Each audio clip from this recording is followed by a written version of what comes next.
Sveikučiai, taigi pirmasis video apie šį kanalą, kuris vadinasi Kaimiškos dirbtuvės.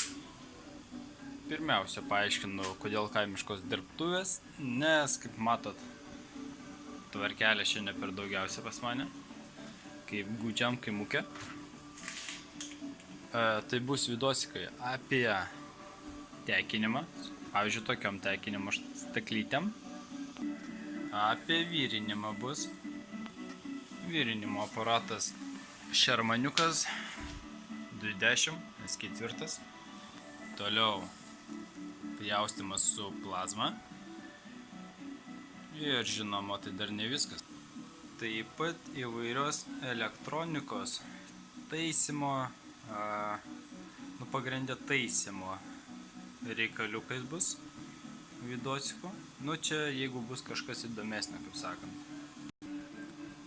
Ir visokių įrankių naudojimo patogumai. Šiaip mano daugumo įrankių buvo pirkti parduotuvėje Master City. Facebook'e galite rasti Vadim Leščiuk. Tai rekomenduoju šiaip jie. Tiek patarimų, ką įsigyti, tiek ir jeigu kas nutiktų, remontą ar šiaip aptarnavimo klausimais. Pagalbos visada bus. Dar vidosikų gali būti su štai tokių aparatų panaudojimu garažo reikmėms. Ir tiek pirmam video.